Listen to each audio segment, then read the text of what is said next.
Have you ever felt like there's a part of your house you haven't discovered yet? A space that shouldn't exist but somehow does? Late at night, you hear noises, soft taps, whispers you can't quite make out.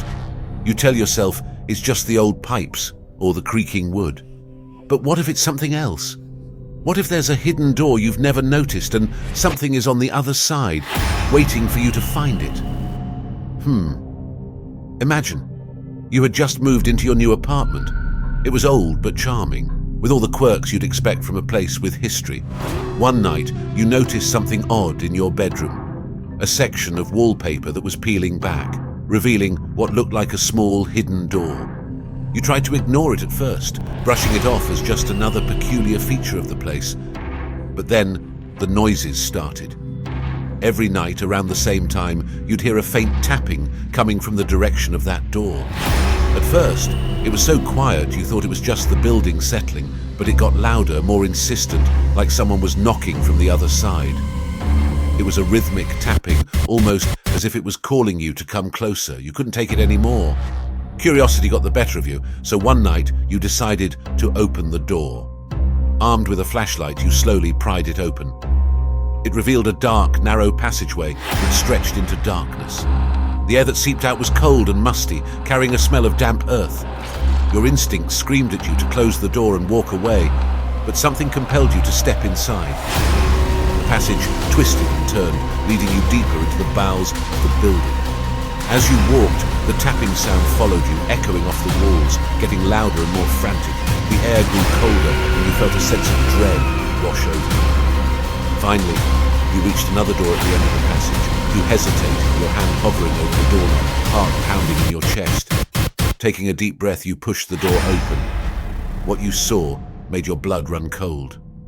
Inside was a small, windowless room, its walls covered with old yellowed newspaper clippings. Each one was about missing people from the area dating back decades.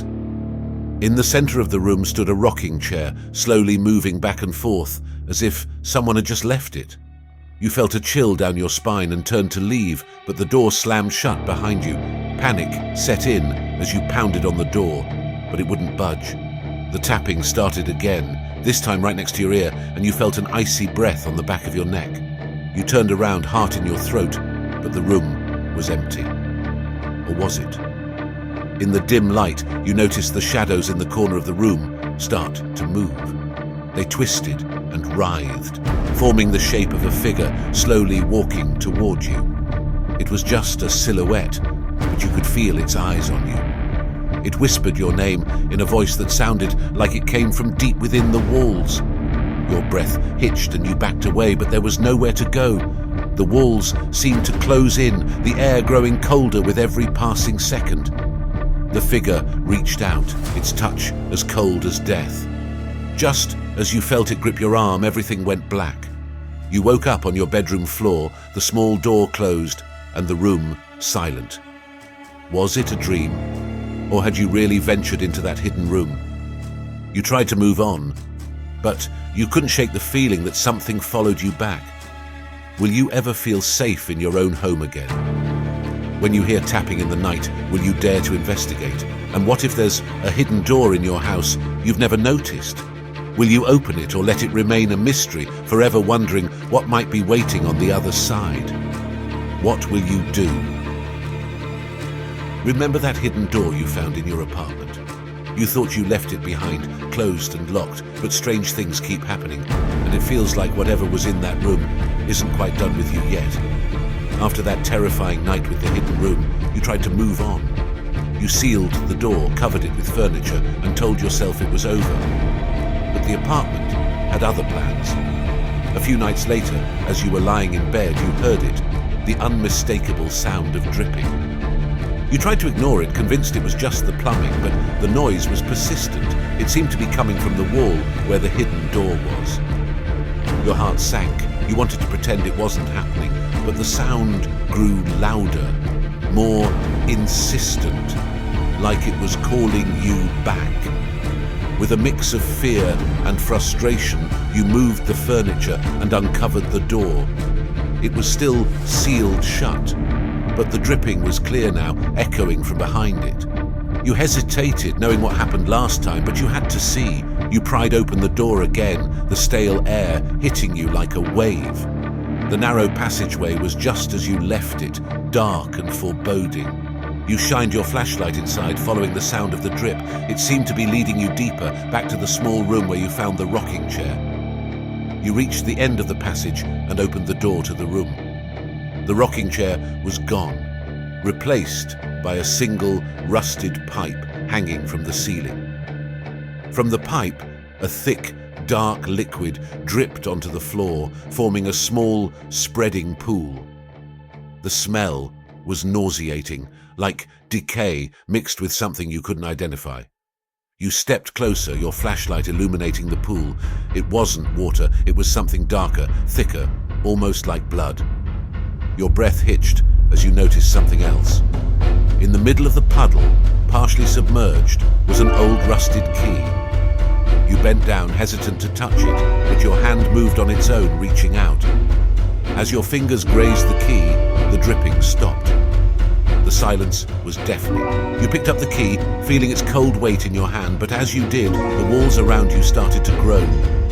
The room shifted, the walls closing in, the pipe creaking above you. The liquid began to rise, bubbling up from the floor, threatening to engulf you. You turned to run, but the passageway was gone, replaced by a solid wall. Panic surged through you. You were trapped. Then, the whispering began again, this time louder, echoing off the walls. It was the same voice that called you before, but now it was angry, distorted. It wasn't asking you to join, it was demanding it. The shadows in the room started to move, crawling up the walls like dark tendrils, reaching for you. You pounded on the walls, screaming for help, but no sound came out. The room grew colder, the air thinning. In a last desperate move, you held up the key. The whispering stopped, replaced by a low, guttural growl. The shadows hesitated, as if recognizing the object in your hand. The room shook, the walls cracking, and suddenly the passageway reappeared. You didn't wait. You ran, clutching the key, back through the darkness to the main part of the apartment. You slammed the hidden door shut, sealing it once more, but now you had the key. Whatever was in that room was still there, waiting, watching. And now you knew it wasn't just a haunting, it was a trap.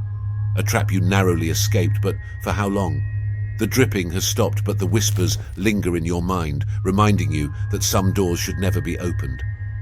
Now the question is, will you ever be able to truly leave this apartment? Or has it become a part of you? What will you do with the key, and will it ever stop calling to you? And the most terrifying thought of all, what if the room wasn't just hidden in the apartment, but hiding in you, waiting for the perfect moment to open again? You've managed to lock away the horrors of the hidden room, or so you thought. But the apartment has other secrets, and some horrors don't stay hidden for long. Just when you think it's over, you start to feel eyes on you, even when you're alone. Days have passed since you sealed the hidden door, but peace is elusive. You can't shake the feeling of being watched, the sensation that something or someone is observing your every move. You convince yourself it's just paranoia, lingering anxiety from your encounters with the hidden room. But then things start to happen. One night, you're relaxing in the living room, trying to distract yourself with a movie. Suddenly, your phone buzzes on the coffee table. You glance at the screen to see a notification.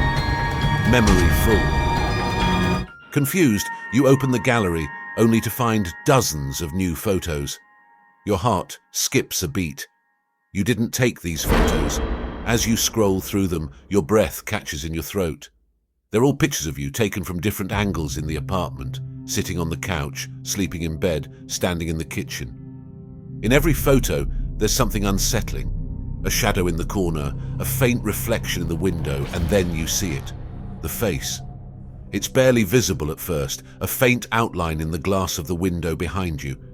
But as the photos progress, it becomes clearer, more defined. It's the same face you saw in the reflection weeks ago, the same gaunt, hollow eyes staring back at you. You drop the phone, your mind racing. How could this be happening? You haven't taken these photos. Was someone inside the apartment watching you? You rush to the windows, pulling the curtains shut, but you can't shake the feeling of those eyes on you. The air grows thick, oppressive. You turn to check the doors, the locks, anything to make sure you're alone. But when you glance at the windows again, you freeze. The face is there, staring back at you, not in the photos this time, but in the actual glass. You blink, hoping it's just a trick of the light, but it doesn't go away. It's clearer than ever, and it's not alone.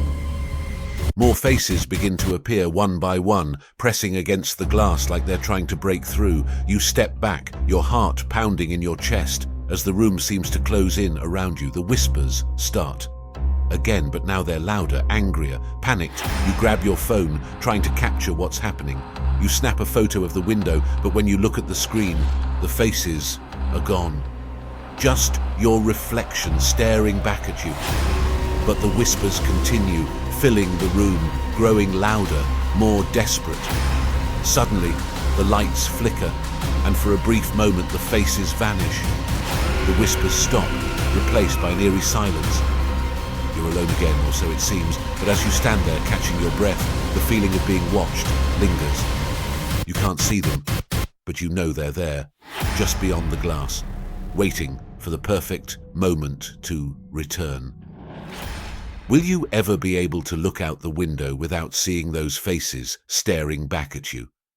And if they're watching you, who or what are they waiting for? When the lights go out and the whispers start again, will you be able to resist looking into the darkness, or will you let them in, letting the unseen finally cross over into your reality? And what do you think is really happening in this apartment? Could it be that the hidden room and the faces in the windows are connected, and they're all part of something much darker lurking within these walls? If you were in this situation, would you stay and try to uncover the mystery? Or would you pack up and leave, knowing that some things are better left unknown? And if you do leave, will the apartment truly let you go? Or will it follow you wherever you run?